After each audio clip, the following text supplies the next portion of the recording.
आज के वीडियो में यकृत शोथ अथवा हिपेटाइटिस को चित्र सहित समझाएंगे। तो पूरी जानकारी के लिए मेरा पूरा वीडियो लास्ट तक देखिए और यदि अभी तक हमारे चैनल को सब्सक्राइब ना किया हो तो सब्सक्राइब जरूर कर लीजिए। चलिए शुरू करते हैं।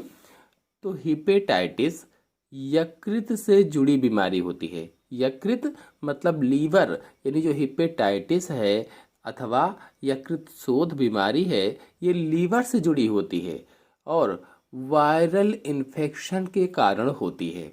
वायरल इन्फेक्शन का मतलब है कि वायरस संक्रमण से होने वाला रोग है।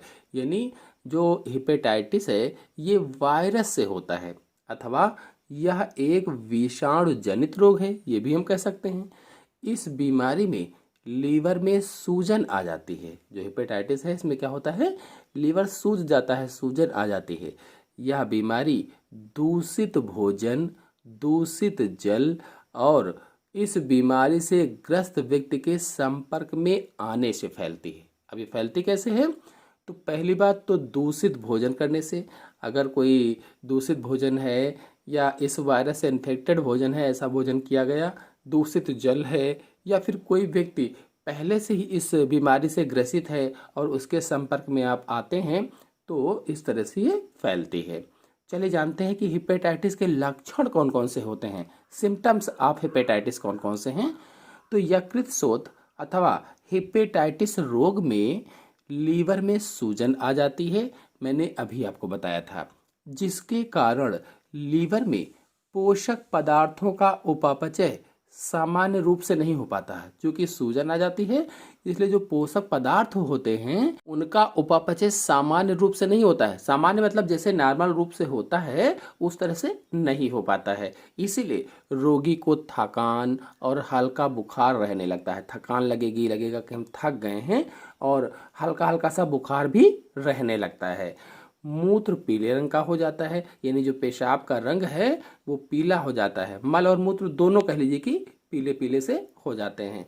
और त्वचा व आंखों में पीला वर्णक एकत्रित होने लगता है। अब त्वचा व आंखों में पीला वर्णक एकत्रित होने का मतलब है कि त्वचा पीली पीली सी होने लगती है और आंखों में भी पीलापन आ जाता है। और मतली तथा उल्टी होती है। इसमें क्या होगा कि मतली और उल्टियां भी होती हैं। पेट में दर्द व पेट में सूजन भी आ जाती है। दर्द तो होगा ही होगा, साथ में पेट में सूजन भी होगी। जोड़ों और मांसपेशियों में भी दर्द हो सकता है। जो हमारे जोड़ हैं और जो हमारी मांसपेशियां होती हैं, मसल्स होती हैं, उनमें भी दर्द हो सकता है। भूख न लगना, यानी कि आपको भूख नहीं लगेगी, खाना खाने का मन नहीं होगा। और वजन कम हो जाना, जब भूख नहीं लगेगी, आप खाना नहीं खाएंगे तो वजन भी कम हो। ये हिपेटाइटिस के कुछ प्रमुख लक्षण हैं। अब हिपेटाइटिस के प्रकारों को बताने से पहले आपको बता दें कि हर साल 28 जुलाई को विश्व हिपेटाइटिस दिवस मनाया जाता है। कब? 28 जुलाई को विश्व हिपेटाइटिस दिवस मनाया जाता है। पूछा जाए क्यों मनाया जाता है, तो हिपेटाइटिस दिवस या हिपेटाइटिस डे मनाने का उद्देश्य लोगों को लीवर के प्रति जागरूक करना है, उनके यकृत के प्रति जागरूक करना है। क्योंकि यकृत को अंग्रेजी में लीवर कहा जाता है, चाहे आप लीवर कहें चाहे यकृत कहें। और वायरल इन्फेक्शन से बचाना है ताकि शरीर सुचारू रूप से कार्य कर सके, नॉर्मल रूप से कार्य कर सके। हिपेटाइटिस क्यों हो जाता है, ये जानने से पहले हिपेटाइटिस के प्रकारों को समझा देते हैं, यानी टाइप्स ऑफ हिपेटाइटिस को जान लेते हैं।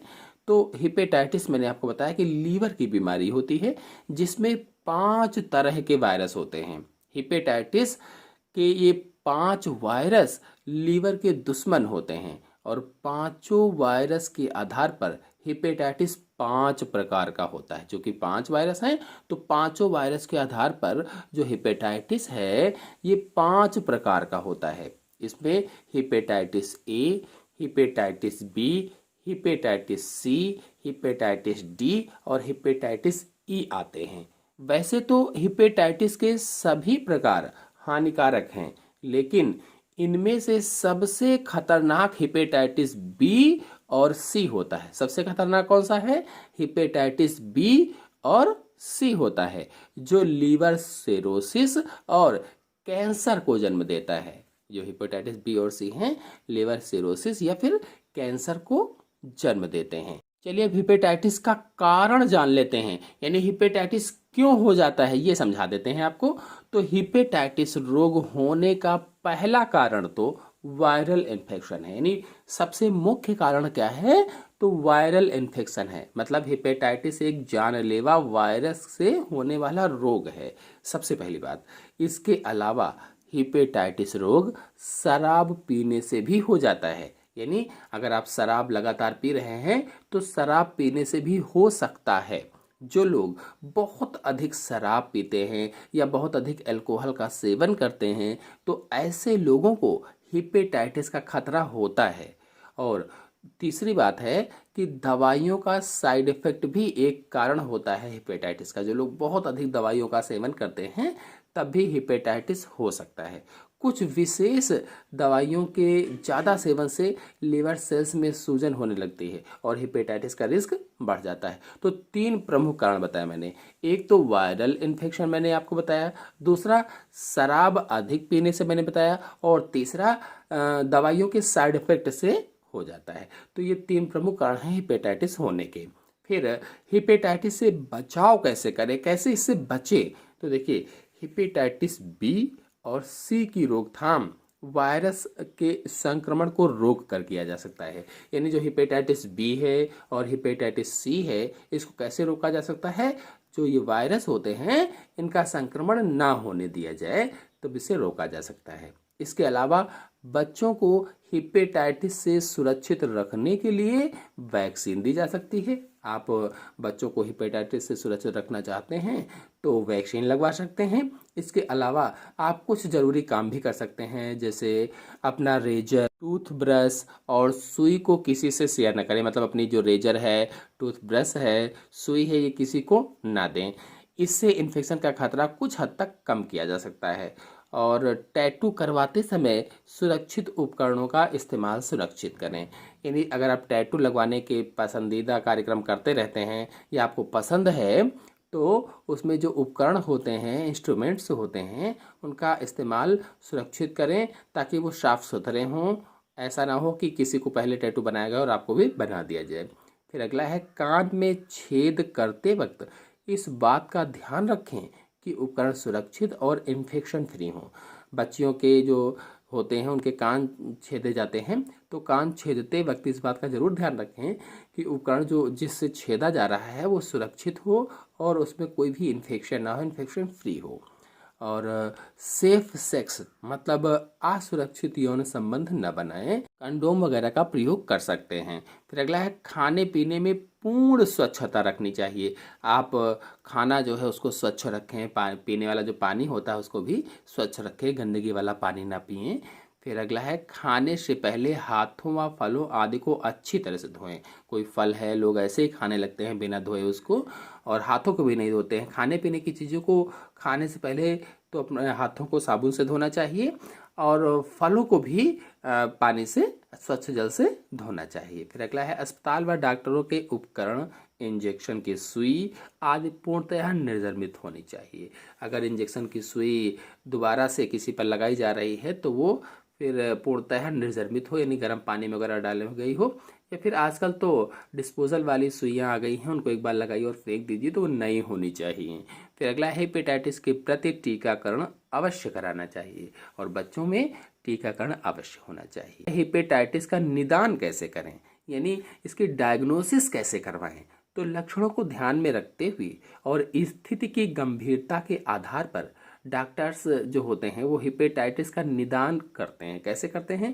लीवर में सूजन को देखकर, त्वचा की रंगत पीली देख करके, यानी लीवर में अगर सूजन है, त्वचा आपकी पीली पड़ रही है, पेट में फ्लूइड है आदि को देखकर फिजिकल एग्जामिनेशन किया जाता है। इसके लिए डॉक्टर कुछ टेस्ट करवाते हैं या टेस्ट करवाने की सलाह देते हैं, जैसे पेट का अल्ट्रासाउंड करवाते हैं, लीवर फंक्शन के टेस्ट करवाते हैं, auto immune blood marker test करवाते हैं, लीवर बायोप्सी। चलिए जानते हैं कि हेपेटाइटिस में डाइट कैसी होनी चाहिए। तो डाइट के अंतर्गत पहला है, अपनी डाइट में आप फूल गोभी है, ब्रोंकली है, बीन्स आदि का समावेश कर सकते हैं। फूल गोभी, ब्रोंकली, बीन्स, सेब आदि का समावेश कर सकते हैं अगर आप हेपेटाइटिस में डाइट कर रहे हैं तो। प्याज और लहसुन जैसे पारंपरिक मसालों को अपने भोजन में शामिल करें।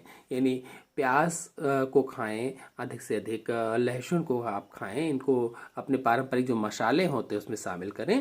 फिर अगला है खूब पानी पिएं, पानी अधिक पिएं, ताज़े फलों का जूस भी पिएं, यानी द्रवित वाली चीज़ें अधिक पिएं। जो द्रवित चीज़ें होती हैं उनको पीना अधिक आवश्यक होता है। अगला है अल्कोहल का सेवन कम करें। जो लोग एक अल्कोहल पीते हैं, शराब वगैरह पीते हैं, इसका सेवन ना करें। कम करने का मतलब सिर्फ करें ही ना, जो लोग बहुत अधिक करते नहीं छोड़ पाते हैं तो कम करें। गेहूं का सेवन कम करें। फिर अगला है जंक फूड, मैदे से बने फूड्स और मीठी चीज़ों के सेवन से बचें। जंक फूड्स ना खाएं, मैदे से बनी चीज़ें तो कतई ना खाएं, मीठी चीज़ों का सेवन ना करें। और अगला है भोजन को चबा चबा कर खाएं। जो भोजन है बहुत लोग जल्दी जल्दी से गटक जाते हैं, खड़े खड़े ही खा जाते हैं, तो भोजन को आराम से बैठकर खूब चबा चबा कर खाएं। इससे भोजन पचाने में आसानी होती है। फिर अगला है एक साथ भारी भोजन करने के बजाय कम मात्रा में 4 से 6 बार भोजन करें। भारी भोजन का मतलब है कि एक बार में ही बहुत ज़्यादा भोजन ना खाएं, अधिक भोजन ना खाएं, थोड़ा थोड़ा करके धीरे धीरे करके दिन भर में 4 से 6 बार आप भोजन खाएं। देखिए, इस वीडियो में हेपेटाइटिस के जो प्रकार मैंने बताए हैं, इन सभी प्रकारों का पूरा डिटेल कि हेपेटाइटिस ए, हेपेटाइटिस बी में ये कैसे हो जाता है, किस विषाणु से हो जाता है या किस वायरस से हो जाता है, और इसके हेपेटाइटिस बी के जो लक्षण हैं वो कौन कौन से होते हैं, और इसकी रोकथाम कैसे करें। तो इस तरह से हेपेटाइटिस बी, ए, सी, डी, ई, जितने भी हेपेटाइटिस के प्रकार हैं, इन सब के बारे में पूरी जानकारी डिटेल से एक एक करके, यानी हेपेटाइटिस के संपूर्ण प्रकारों को नेक्स्ट वीडियो में आपको समझाएंगे। आशा है आप सभी लोगों को वीडियो पसंद आया होगा। वीडियो पसंद आया हो तो वीडियो को लाइक और शेयर कीजिए। चैनल पर नए हैं तो चैनल को सब्सक्राइब कर लीजिए। धन्यवाद।